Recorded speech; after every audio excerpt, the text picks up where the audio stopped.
Bismillahirrahmanirrahim. Assalamualaikum warahmatullahi wabarakatuh. Berjumpa lagi dengan mata pelajaran kita, yaitu mata pelajaran Al-Quran Hadis. Yang mana pada kesempatan kali ini yang akan kita bahas adalah tentang pokok-pokok isi kandungan Al-Quran. Nah, pokok-pokok isi kandungan Al-Quran ini adalah hal-hal apa saja yang dibahas dalam Al-Quran. Jadi secara garis besar isi kandungan Al-Quran itu yaitu membahas tentang materi apa saja. Nah, yang akan kita jelaskan dalam kesempatan kali ini yaitu ada 6 hal yang perlu Ibu sampaikan terkait dengan isi kandungan Al-Quran.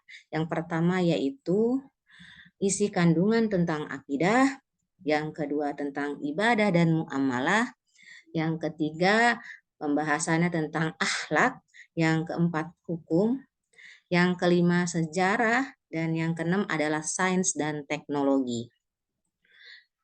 Dari 6 hal ini, untuk pertemuan hari ini yang akan kita bahas yaitu 2 hal. Yang tadi sudah pertama kali Ibu sebutkan, yaitu yang pertama tentang akidah, yang kedua tentang ibadah dan muamalah. Baik, pembahasan yang pertama yaitu tentang akidah. Secara etimologi, akidah memiliki arti suatu kepercayaan atau keyakinan. Bentuk jamak akidah adalah aqaid.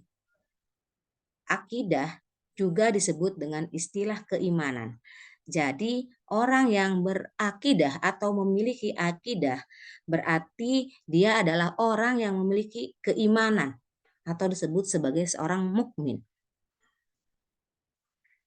Sedangkan akidah secara terminologi diartikan sebagai suatu kepercayaan yang harus diyakini dengan sepenuh hati, dinyatakan dengan lisan, dan dimanifestasikan dalam bentuk amal perbuatan.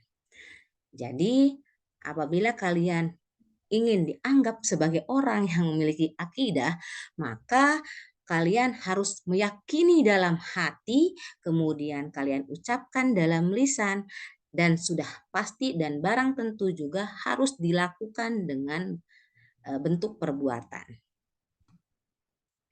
Ada beberapa ayat Al-Quran yang membahas tentang pokok-pokok ajaran akidah yang wajib diyakini oleh kita sebagai umat muslim.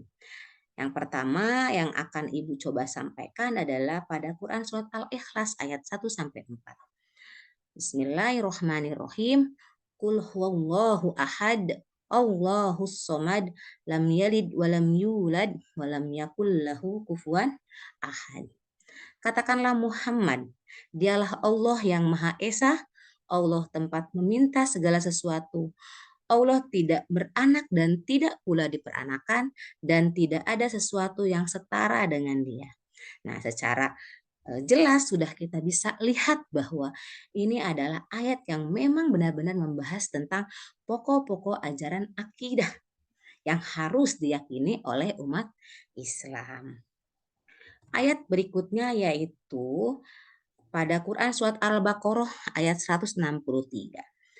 Ini juga sama, membahas tentang pokok-pokok ajaran akidah yang wajib diyakini oleh umat Islam. Bismillahirrahmanirrahim. Wa ilahukum ilahu wahidu la ilaha illa huwar rahmanur rahim. Dan Tuhan kamu adalah Tuhan yang Maha Esa, dan tidak ada Tuhan selain Dia, yang Maha Pengasih lagi Maha Penyayang.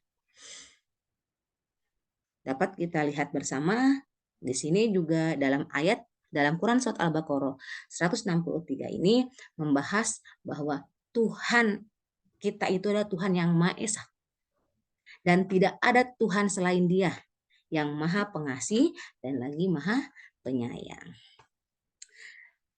Pokok isi kandungan yang akan kita bahas yang kedua yaitu tentang ibadah dan muamalah.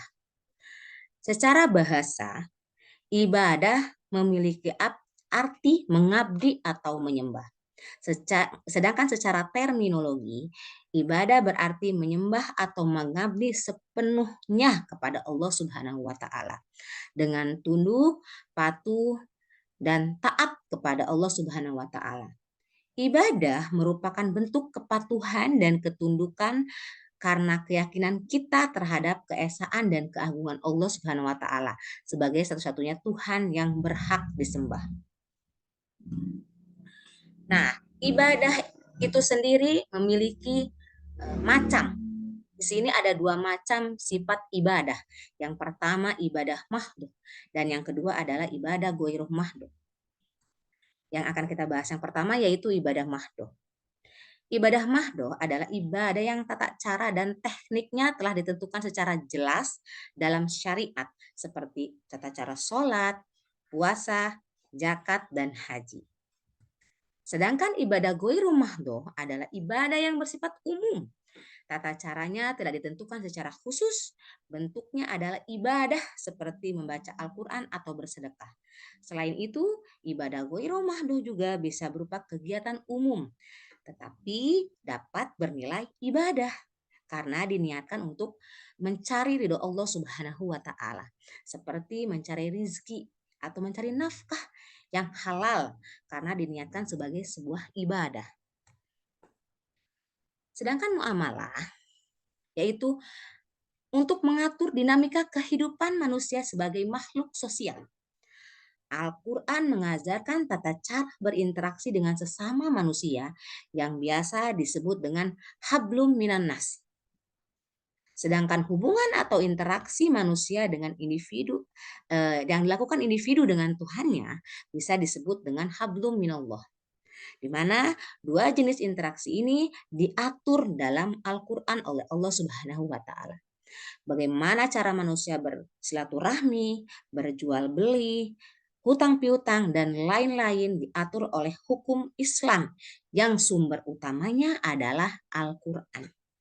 Kegiatan-kegiatan tadi yang sudah saya sebutkan di atas, yaitu kegiatan yang dalam hubungan antara manusia tersebut bisa disebut sebagai muamalah. Baik, pada kesempatan kali ini hanya dua isi pokok kandungan Al-Quran yang kita telah selesai bahas. Di pertemuan berikutnya akan kita bahas lagi tentang isi-isi pokok kandungan Al-Quran yang lain. Mungkin itu saja dari saya, kurang lebihnya mohon maaf. Assalamualaikum warahmatullahi wabarakatuh.